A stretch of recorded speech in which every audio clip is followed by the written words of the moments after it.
수제자 베드로 잘 아시죠? 우리하고 닮은 게 참 많습니다. 뭐가 닮았습니까? 예? 예, 성질 급한 거 맞습니다. 예. 궁금한 거 못 참습니다. 그래서 주님이 저주하시는 무화과 나무가 마르니까 금방 주님 왜 말랐지요? 금방 물어보고 최후의 심판 자리에서 너희 중 하나가 나를 팔 것이다. 그 심각한 상황에도 베드로는 못 참아가지고 예수님 옆에 앉아있는 요한에게 눈짓해가지고 야 누군지 한번 여쭤봐라 그랬지요. 베드로는 또 나서는 거 좋아했습니다. 주님이 물 위로 걸어가시니까 베드로 뭐라 그랬습니까? 지금 저도 한번 걸어보면 좋겠습니다. 주님이 변화산에서 영광스럽게 변화되시니까 누가 시키지도 않은데 주님 여기 우리 초막을 3개를 지읍시다. 네, 좀 크게 할까요? 잘 안 들립니까? 네. 그 다음에 또 잘난 척. 큰 소리도 얼마나 잘 쳤습니까? 주님이 부자는 천국 가기가 극도로 어렵다 그렇게 말씀하시니까 주님 저희는 다 버리고 주님 따라왔잖아요. 그렇게 또 자랑했습니다. 주님이 제자들에게 너희가 다 나를 버리고 도망갈 것이다 그렇게 하셨을 때는 뭐라고 그랬습니까? 다 주님을 버려도 저는 절대 안 버릴 겁니다. 큰 소리를 쳤지요. 베드로는 칼도 휘둘렀습니다. 성질이 급해서 누구 귀를 베었지요. 예, 완전히 좌충우돌입니다. 주님이 십자가를 지시겠다 그러니까 주님 그러면 안 되지요. 뜯어말린 말하자면 천방지축입니다. 주님이 피땀 흘려 기도하실 때는 뭐 했지요? 잤습니다. 실수 연발의 생애입니다. 아까 말씀하신 대로 성질 급하고 말도 직설적이고 고집은 또 얼마나 셉니까? 지기 싫어하고 좀 미안한 표현입니다만 가끔은 정신연령도 좀 어려 보여요. 이 베드로는 특히 또 이 극과 극을 양극을 왔다 갔다 하는 걸 아주 잘했습니다. 예수님이 제자들 발을 씻기실 때 베드로는 처음 안 된다고 그랬지요. 거절했습니다. 예수님이 잔소리 말고 발부터 내놔라 그러시니까 베드로가 제 발은 영원히 못 씻기십니다. 완강하게 붙었습니다. 뭐 안 되면 안 되는 거지. 영원히는 또 뭡니까? 그랬더니 주님이 내가 너를 안 씻기면 너하고 나하고 관계가 끊어지는데 그렇게 말씀하시니까 베드로 태도가 또 돌변합니다. 뭐라고 반응했습니까? 주님 발만 갖고 되겠습니까? 손도 씻어주시고 머리도 감겨주시지요. 주님이 씻어주셔야 관계가 돈독해진다 그러면 아예 그냥 목욕을 시켜달라 그 말 아닙니까?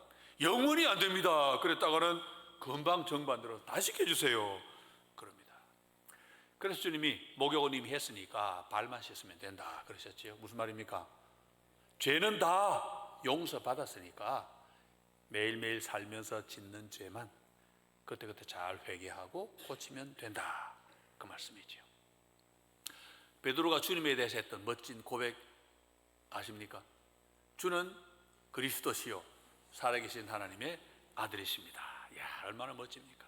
주님이 듣고 너무 좋으셔서 너 위에 내 교회를 세우겠다. 베드로가 말듯이 돌이거든요.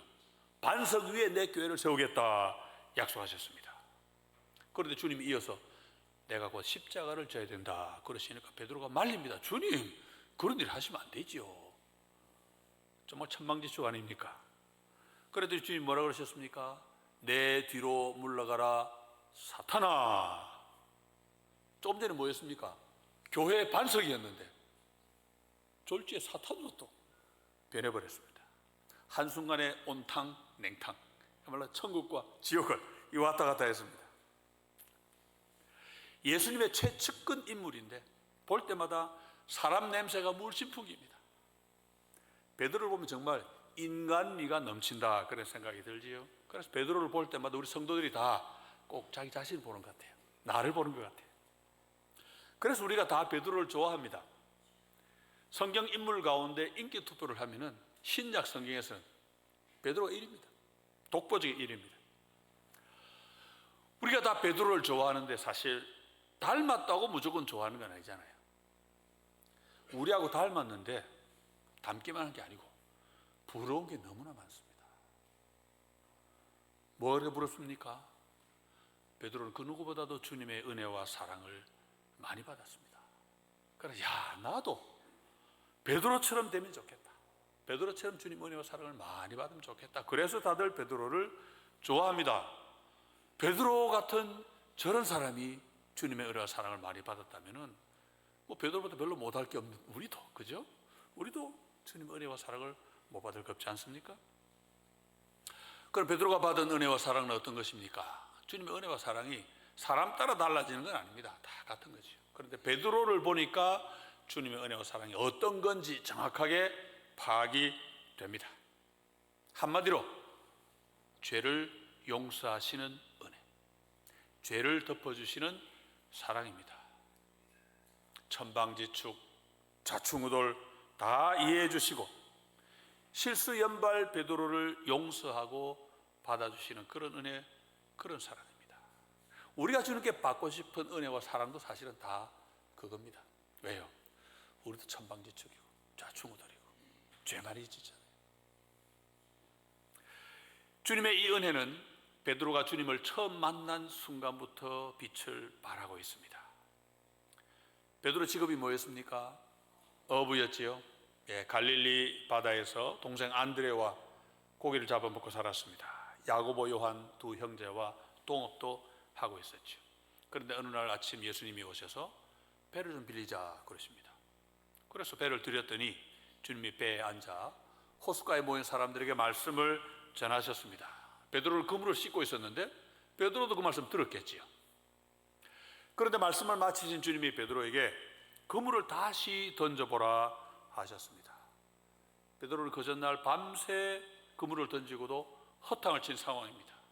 그리고 그물을 이제 다 씻었습니다. 그런데 깊은 곳으로 가서 그물을 던져 고기를 잡으라 하고 말씀하십니다.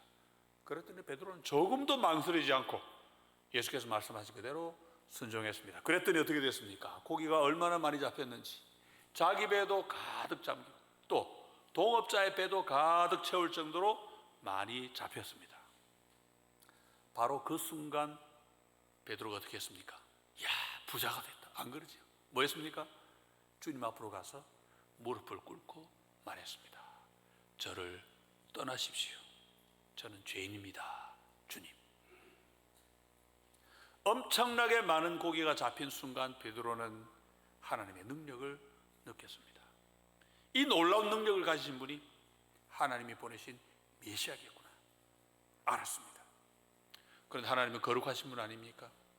거룩하신 메시아 앞에 서니까 내가 얼마나 더러운 죄인인지 그게 눈에 보입니다. 그래서 자기가 죄인임을 고백하고 떠나십시오 그렇게 말했는데, 말은 떠나라 그랬지만 베드로의 속마음이 그거였겠습니까? 정말로 가시라는 거였겠습니까? 마지막 정말로 주님이 가버리면 어떻게 됩니까? 안 됩니다. 그래서 말은 떠나시라 그랬지만 뭐라 그랬습니까? 저를 떠나십시오. 저는 죄인입니다. 주님 그랬습니다. 주님. 베드로의 고백에 담긴 진짜 뜻은 주님 저는 죄인입니다. 제 죄를 용서해 주세요. 그런 뜻이죠. 그래서 주님도 그 마음 다 아시고 용서와 위로의 말씀을 들려주셨습니다. 뭐라고 그러셨습니까? 겁낼 것 없다. 너는 이제부터 물고기가 아닌 사람을 잡을 것이다. 무슨 말씀입니까? 내 죄를 다 용서하고 이제 너를 내 일꾼으로 삼겠다 그 말씀이죠. 이 첫 만남에서 베드로는 주님과 올바른 관계를 정립했습니다. 처음 만난 그 자리에서 주님이 베드로를 깨끗하게 목욕을 시켜주신 거지요. 나는 죄인입니다. 예수는 그런 내 죄를 용서하시는 주님입니다. 주님은 은혜와 사랑을 주시는 분이고 나는 그걸 받는 사람입니다. 베드로는 첫 만남에서 생긴 이 관계를 평생 동안 잘 간직한 아주 훌륭한 믿음의 사람입니다. 주님의 생애 가운데 중요한 사건 하나가 오병이 이어지요. 보리떡 5개와 물고기 2마리로 5,000명도 더 된 사람을 먹이신 일인데, 음식도 공짜로 주시고 병도 공짜로 다 낫게 해주시니까 사람들이 너무 좋아서 야, 이런 분을 왕으로 모시면 지상 천국이 되겠다. 그래서 예수님을 왕으로 모시려고 그랬습니다. 그랬더니 예수님이 사람들을 꾸중하셨지요. 그것만 봐서는 안 된다. 떡 먹고 배불러서는 안 되고 표적을 보아야 된다. 눈에 보이는 그거, 떡, 병 고치는 거, 물고기 잡은 거, 그게 아니고 그 일을 행하시는 분이 누군지 알아야 된다 그 말씀이지요. 그 말씀하시니까 사람들이 실망해가지고 야, 뭐 좀 어려운 말씀이네. 그러고 다 떠나가 버렸습니다. 그래서 주님이 12 제자에게도 물어보셨지요. 너희도 떠나고 싶으냐? 그랬더니 또 나서기 좋아하는 베드로가 즉각 뭐라고 대답합니까? 주님, 영생의 말씀이 주님께 있는데 저희가 누구한테 가겠습니까? 저희는 주님이 하나님의 거룩하신 분인 줄 믿고 알았습니다. 이 대답 참 멋지지 않습니까? 근데 베드로 자기가 뭐가 잘나서 이런 대답을 할 수 있었겠습니까? 주님을 처음 만난 그 이후로 날마다 때마다 주님의 놀라운 능력을 보고 확인했으니까 주님이 어떤 분이신지 모를 리가 없지요. 물고기를 엄청나게 잡은 그날부터 베드로는 그 고기보다 능력의 주님을 보았습니다. 사람들의 병을 고치고 물고기와 떡을 푸짐하게 주실 그때도 확인했습니다. 결국 베드로의 놀라운 믿음은 그가 얼마나 많은 은혜와 사랑을 받았는지 그걸 우리에게 보여주는 거지. 한 번은 또 제자들에게 사람들이 나를 누구라고 하더냐 물으셨지요. 조금 전에 언급했던 바로 그 사건 뭡니까? 베드로가 주님께 칭찬도 듣고 저희도 들었던 이 온탕냉탕 사건인데요. 사람들이 주님께 말씀드립니다. 사람들이 예수님을 세례 요한이다, 엘리야다, 뭐 예레미야다, 선지자다, 뭐 그런 이야기를 합디다. 그랬더니 주님이 그럼 너희는 나를 누구라고 하느냐 물으셨더니 또 누가 대답합니까? 나서기 전에 베드로가 주님은 그리스도시고 살아계신 하나님의 아들이십니다. 예수님을 가장 간략하면서도 정확하게 묘사한 멋진 고백 아닙니까? 그러자 주님이 그 베드로를 칭찬하시는데 좀 독특한 방식으로 하십니다. 요한의 아들 시몬아, 너 복받았구나. 우리 칭찬하면 야, 너 잘했다, 뭐 너 똑똑하다, 뭐 그래야 되는데 그게 아니고 너 복받았구나 그러십니다. 그리고는 그 멋진 고백이 왜 복을 받은 건지 설명을 해주시는데 혈육이, 다시 말해 사람이 너에게 그걸 알게 해준 게 아니고 하늘에 계시는 내 아버지께서 너에게 알게 해주셨기 때문이다. 그래서 복 받은 거다. 베드로가 똑똑해서 뭐 공부를 잘해서 영리해서 눈치가 빨라서 용기가 뛰어나서 아니면 친구를 잘 둬서 그런 거 아니다 그 말씀이죠. 하나님이 알게 해주셨기 때문에 그런 놀라운 고백도 할 수 있었습니다. 최고의 믿음, 멋진 고백 또한 결국은 하나님 은혜의 열매였다 그 말씀이죠. 베드로의 생애를 아까 실수연발 말씀드렸는데 베드로 인생 가운데서 내가 베드로라면 가장 뼈아픈 부분, 베드로의 인생의 흑역사 뭐였겠습니까? 아무래도 주님을 모른다고 부인했던 일이겠지요. 이건 이제 어쩌다 저지른 실수가 아닙니다. 베드로의 모든 문제가 이 한 문제에 압축되어 있습니다. 그런데 주님은 가장 결정인 이 잘못까지도 품어주시고 용서해 주십니다. 주님의 용서의 은혜, 용서의 사랑이 바로 이 사건에 가장 잘 나타나 있습니다. 이 뼈아픈 사건의 발단이 뭐겠습니까? 베드로의 교만입니다. 베드로의 특기 하나가 뭐라고 그랬습니까? 큰 소리 치는 거라고 그러지요. 주님이 십자가를 지시기 전에 제자들에게 오늘 밤 너희가 다 나를 떠날 것이다, 버릴 것이다 그러셨습니다. 그런데 베드로가 아니 그게 무슨 말씀이냐고 대듭니다. 다 주님을 버려도 저는 절대로 안 버립니다. 말투를 보니까 베드로가 자존심이 꽤 상했던 것 같아요. 그래서 주님하고 감옥에도 가고 같이 죽을 각오까지 되어 있습니다. 그랬지요. 그래서 예수님이 오늘 밤 달기 울기 전에 내가 3번 나를 부인할 것이다 그러셨습니다. 그랬더니 베드로가 한술 더 듭니다. 내가 주님하고 같이 죽었으면 죽었지 주님을 부인하지는 않을 겁니다. 목숨까지 걸고 큰 소리를 쳤지요. 그렇지만 첫 단추부터 이미 잘못 깼습니다. 뭡니까? 주님이 십자가를 지시기 전 겟세마네 동산으로 기도를 하러 가시는데 특별히 가까운 세 제자 베드로와 야고보와 요한 셋을 데리고 가셨습니다. 주님이 따로 기도하기 전에 세 사람에게 부탁하셨지요. 너는 여기 머물러서 나와 함께 깨어 있으라. 잠들지 말라는 말씀이 아니고 뭡니까? 나와 같이 기도하자 그 말씀이지요. 그런데 주님이 기도를 마치고 와보니 어땠습니까? 셋 다 깊은 잠에 빠져 있었습니다. 그래서 주님이 너희가 1시간도 나와 함께 깨어 있을 수 없었느냐 하고 꾸지람을 하셨는데 성경을 보니까 그 꾸지람을 3명 중에서 베드로를 향해서 하셨다 그렇게 기록하고 있습니다. 베드로가 수제자로서 그런 면도 있겠지만 조금 더 큰 소리를 친 장본인도 베드로니까 그렇게 하시지 않았을까 생각이 됩니다. 그렇지만 주님이 두 번 더 기도하러 다녀오시는 동안에도 이 세 제자는 잠만 자고 있었습니다. 베드로는 주님께 직접 꾸중까지 들어놓고서도 다른 제자들과 똑같이 행동하고 말았지요. 주님이 제자들에게 깨어 있으라고 말씀하신 이유가 뭡니까? 깨어 기도하지 않으면 어디에 들지요? 뭐에 들지요? 시험에 듭니다. 그런데 베드로는 기도 안 했습니다. 결과는 불을 보듯 뻔한 거지. 조금 뒤에 보면 이제 베드로는 다른 제자들하고 조금 다르긴 합니다. 주님이 잡히시니까 다른 제자는 다 도망을 갔는데 베드로는 도망은 안 가고 주님을 멀찍이 따라갑니다. 이것도 도망간 거죠, 사실. 근데 조금 덜 간 거예요, 그죠? 사람들 사이에 섞여가지고 누가 알아챌까봐 두리번두리번 했겠지. 그래서 몰래 이제 대제사장 집으로 숨어 들어가는 그런 베드로 모습이 우리가 상상이 좀 됩니다. 큰 소리 친 자존심 때문인지 아니면 하도 궁금증이 많은 사람이라 어떻게 되는지 한번 보려고 아마 따라 들어가지 않았을까 생각했는데 주님은 멀찍이 따라 들어간 바로 그 자리에서 이제 사건이 터지고 맙니다. 주님 말씀하신 그대로 베드로는 주님을 3번 부인했습니다. 이 죄도 자꾸 지으면 늘잖아요. 처음에는 가볍게 부인했는데 점점 세게, 갈수록 세게 부인하게 됩니다. 처음에는 여종 하나가 와서 이 사람도 예수하고 같이 있었다. 그러니까 베드로는 무슨 말인지 통 모르겠네. 그러고는 가볍게 부인합니다. 조금 뒤에 다른 여종이 와서 이 사람도 나사렛 예수와 함께 있었어. 그러니까 이번에는 나 그 사람 몰라요 하고 대답을 합니다. 차이가 있죠. 첫 번째 부인할 때는 무슨 말인지 모르겠다고 딴청을 피운 거잖아요. 말하자면 간접적으로 부인을 했는데 두 번째는 주님을 모른다고 직접 명확하게 부인을 했습니다. 게다가 성경을 보니까 부인만 한 게 아니고 맹세까지 했다 그럽니다. 다시 말하면 진짜 모른다, 내가 거짓말 아니다, 그런 다짐까지 덧붙였다는 이야기죠.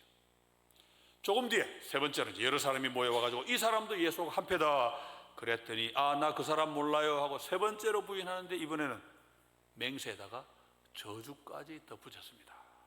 우리식으로 안 좋은 표현을 쓰면 내가 예수의 제자라면 성을 간다, 손가락에 장을 지진다, 이런 식의 표현을 쓴 거예요. 그 정도로 강력하게 예수를 모른다고 부인해버렸습니다.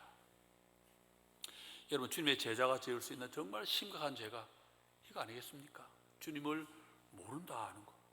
나는 예수의 제자가 아니다, 이거 주님을 배신하는 거예요.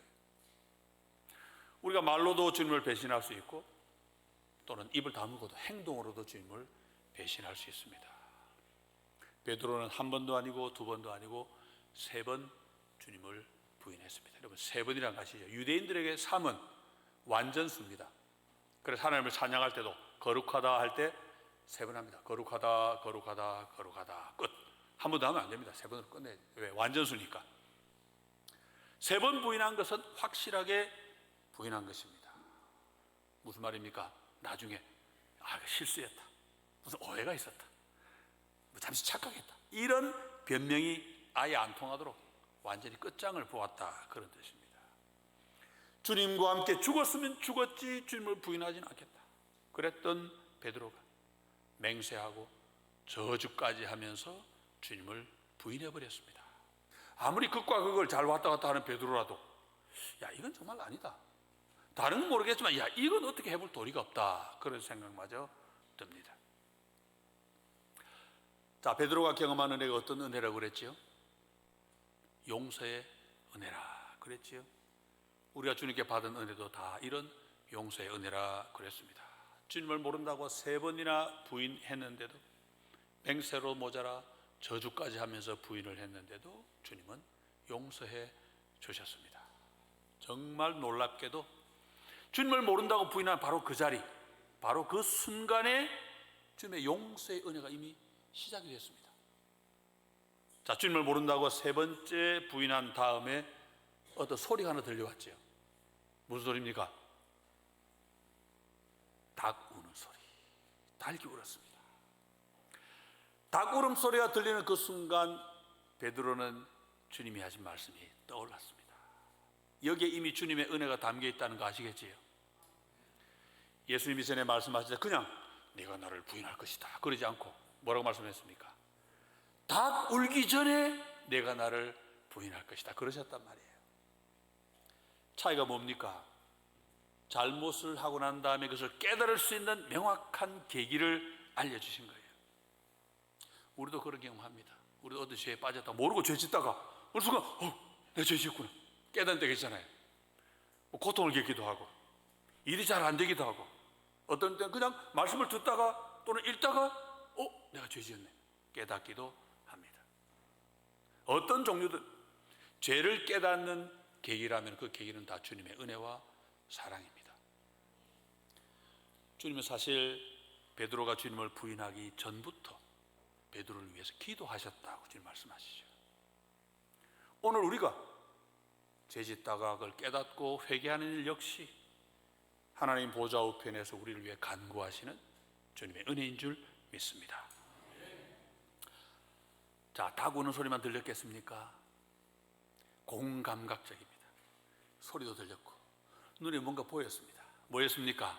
닭이 우는 바로 그 순간 예수께서 고개를 돌려 베드로를 바라보셨습니다. 베드로가 눈이 마주쳤겠지요. 닭 우는 소리를 듣는 순간 자기가 주님을 배반했다는 것을 깨달았는데 주님하고 눈까지 마주쳤으니 얼마나 민망했겠습니까?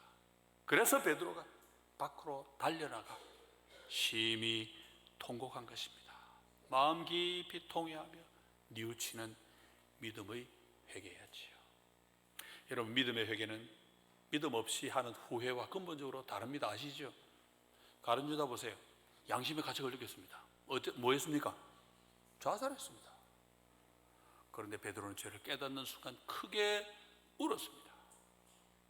인간 베드로, 자신의 모든 약점을 부끄러워하고 후회하고 안타까워하는 그런 울음 아니었겠습니까? 큰소리 친 자신, 그래 놓고서 기도는 하지 않고 잠만 잤던 자신이 얼마나 부끄러웠겠습니까? 내가 3번이나 배신한 그 주님 앞에 얼마나 죄송했겠습니까? 여러분, 베드로를 바라보신 주님의 눈길은 또 어떤 눈길이었겠습니까? 우리가 주님이라면 어이구 저 못난 것, 그런 생각 들을 수 있죠. 거기다 아차하고 깨달은 베드로를 바라보시는, 불쌍히 보시는 그런 눈빛일 수도 있겠지요. 어떤 종류든 하나 분명한 것은 베드로를 향한 변함없는 사랑의 눈빛이었겠지요. 책망도 측은함도 다 죄인 베드로를 용서하시는 주님의 사랑의 눈길이었습니다. 주님이 부활하신 다음 갈릴리 호숫가에서 제자들을 만나셨습니다. 제자 몇 사람이 베드로의 제안으로 물고기를 잡으러 갔는데 제자들이 밤새 허탕을 친다. 새벽에 주님이 물가에 나타나셨습니다. 배 오른쪽에 그물을 던져라, 그 말씀하셔서 제자들이 순종해가지고는 고기를 많이 잡았는데 무태 나와 보니까 주님이 직접 떡하고 생선을 갖고 오셔서 잔치를 준비해 놓으셨습니다. 아침 식사를. 그래서 갈릴리 호숫가에서 주님과 제자들이 잘 먹었습니다. 여러분, 아침 호수에 가보셨습니까? 아침 바닷가 깊이가 있죠. 극하고 아주 낭만적인 그런 곳입니다. 주님이 찾아오셔서 제자들하고 식사를 합니다. 저는 가끔 그런 생각해요. 야, 나도 그런 시간 그런 장소에 주님하고 같이 밥 한 끼 먹으면 얼마나 좋을까. 자, 그래 밥을 잘 먹고 난 다음에 주님이 베드로에게 물으셨습니다. 바로 오늘 본문이지요. 주님의 용서의 사랑이 최종 확인되는 순간입니다.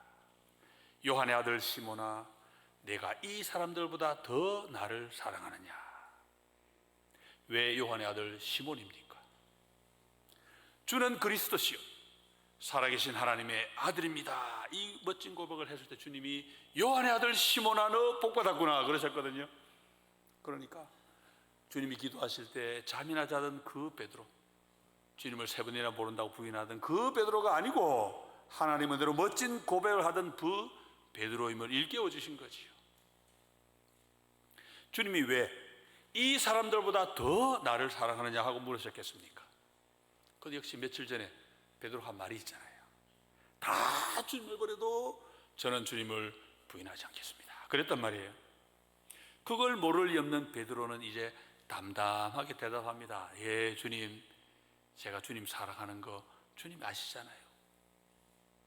남보다 더 사랑한다는 말은 다시는 입 밖에 못 냅니다. 거기다가 우리말은 표시가 안 납니다만은 원문은 사랑한다는 말이 다릅니다. 두 개의 단어가 왔다 갔다 하는데 주님은 내가 나를 아가페 하느냐 하고 물으셨는데, 베드로는 제가 주님을 필레오 하는 거 아시잖아요. 그렇게 대답합니다. 아가페가 뭔지 아시죠? 자신을 온전히 바치는 희생의 사랑입니다. 주님이 우리에게 주신 사랑이 바로 이 아가페 사랑입니다. 필레오 사랑은 친구끼리 주고받는, 사람과 사람이 주고받는 그런 사랑입니다. 세 번이나 모른다고 부인해놓고 어떻게 감히 아가페 합니다 하겠습니까? 그래서 주님은 아가페 하느냐 물으셨지만 필레오 합니다 그랬고, 주님이 그 고백을 받으시고는 내 어린 양을 먹여라 하셨습니다. 내 어린 양을 먹여라 무슨 말입니까? 다 용서한다. 그러니 내가 맡긴 일을 수행해라. 오래전 사람을 잡는 어부가 될 거라 하신 그 말씀에도 죄 용서의 말씀이 담겼잖아요. 지금도 마찬가지로 내 양을 먹이라 하는 그 말씀으로 주님을 부인한 그 죄를 용서해 주셨습니다. 그런데 주님이 베드로에게 또 물어보십니다. 요한의 아들 시몬아, 네가 나를 사랑하느냐? 처음하고 똑같은데 이 사람들보다 더 하는 고마움을 싹 빼셨습니다. 베드로가 좀 민망하네 그러겠죠. 그런데 베드로가 필레오 한다고 처음 대답했잖아요. 근데 주님은 또 아가페로 또 물어보십니다. 아가페 하느냐? 베드로가 또 고집이 세잖아요. 저는 주님 필레오 하는 거 주님 아시잖아요. 대답했습니다. 주님 이번에도 그대로 받으시고 내 양을 쳐라 같은 말씀 또 하십니다. 그런데 주님이 세 번째 또 물어보십니다. 요한의 아들 시몬아, 내가 나를 사랑하느냐? 이번에는 베드로가 당황했습니다. 아니 주님, 지금 저 놀리시는 겁니까? 두 번이나 거푸 말씀드렸으면 됐지 뭘 또 물어보십니까? 성경 우리말 보니까 베드로가 근심했다 되어 있죠. 그 말 아주 뜻이 복합적입니다. 슬프고 답답하고 부끄럽고 후회스럽고 이런 복합적인 감정을 다 담은 그런 표현입니다. 베드로가 왜 이런 감정을 가지겠습니까? 여러분, 사람이 말 뒤집는 게 쉽습니까?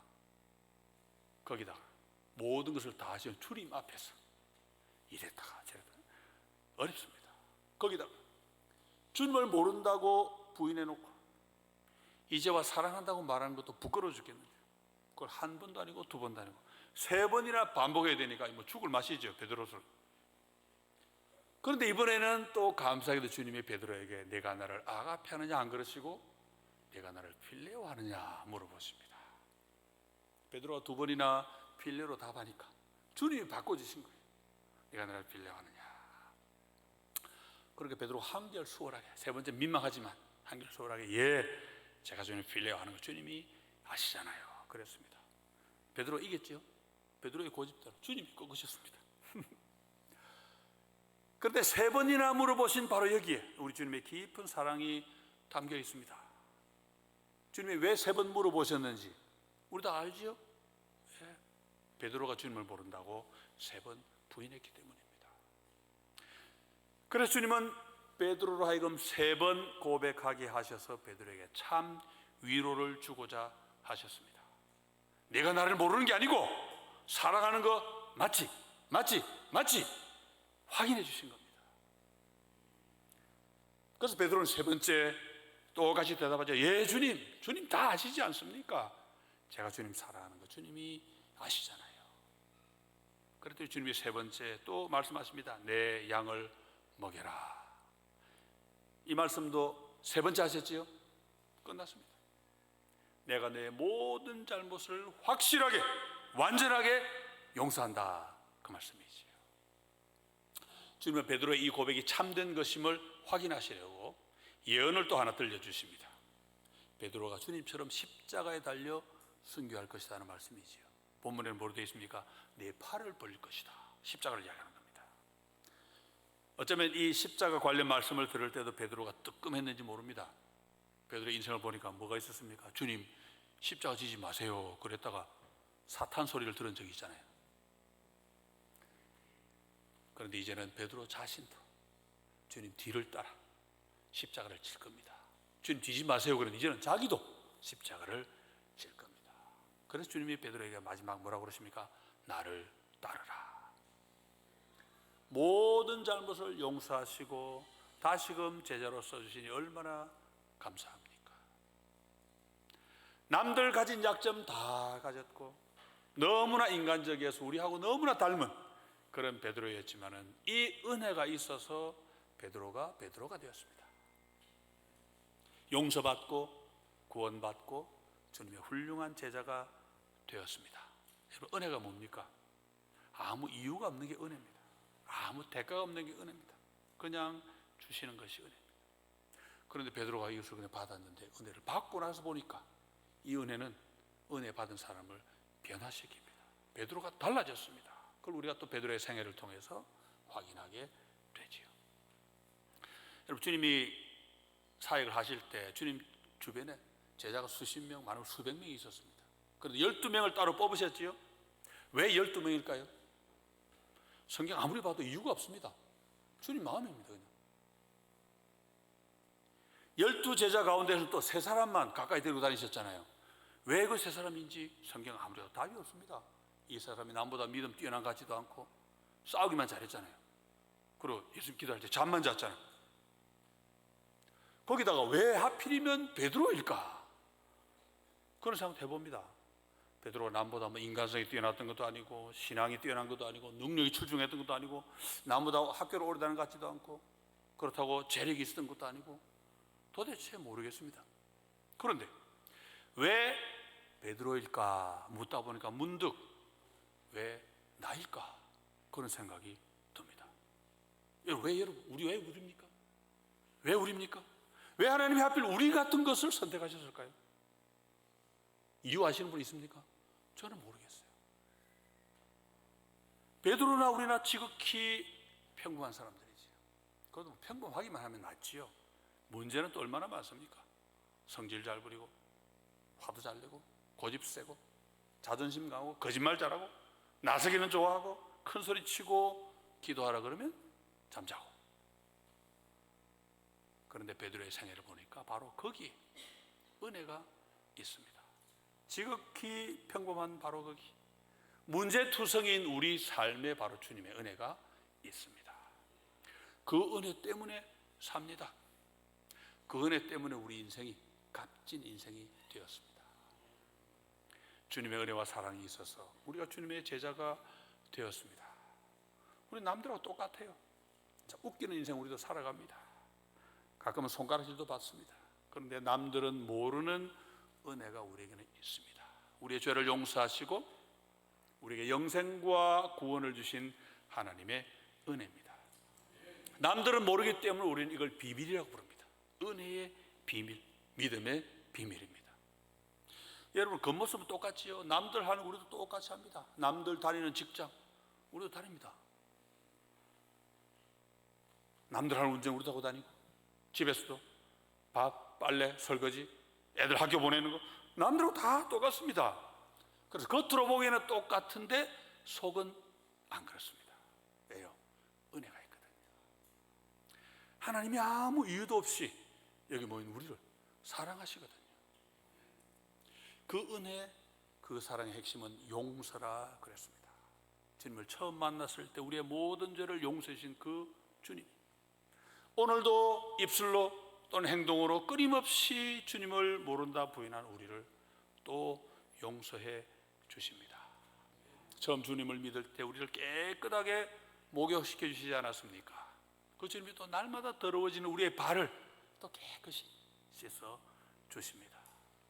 우리가 죄를 지을 때마다 주님은 그 죄를 깨닫는 계기를 주십니다. 그럼 우리는 또 어떻게 합니까? 베드로처럼 밖으로 뛰쳐나가서 울면서 가슴을 칩니다. 그러면 주님은 우리를 내버려 두지 않으시고 우리 마음이 있는 갈릴리 호숫가로 찾아와 만나 주십니다. 주님이 오셔서 너 나 사랑하지? 하고 물으시면 우리 어떻게 하면 됩니까? 베드로처럼 얼굴은 조금 붉히고 예 주님, 제가 주님 사랑하는 거 주님 아시잖아요. 그러면 됩니다. 그러면 주님은 다 용서해 주시고 우리에게 보람된 일도 맡겨주시고 그를 감당할 수 있는 능력도 허락해 주십니다. 여러분, 우리 살면서 죄 많이 짓지요? 저 많이 짓습니다. 많이 짓습니다. 그런데 제가 성경을 쭉 보면서 좀 제가 교만한 생각인지 모르겠어요. 보면 야, 내가 죄를 짓긴 하지만 주님을 모른다고 3번 부인한 베드로 정도는 아닌 것 같다. 여러분 어떻습니까? 그 생각하니까 어떤 생각이 듭니까? 야, 주님이 용서 못하실 죄는 없겠구나. 죄를 지고 난 다음에 또 그걸 깨닫고 우리가 먼저 주님 앞에 가서 주님 사랑합니다. 어렵잖아요. 특히 죄를 지고 나면 더 그렇잖아요, 그죠? 그런데 주님이 찾아오셔서 먼저 물어봐 주시니까 얼마나 좋습니까?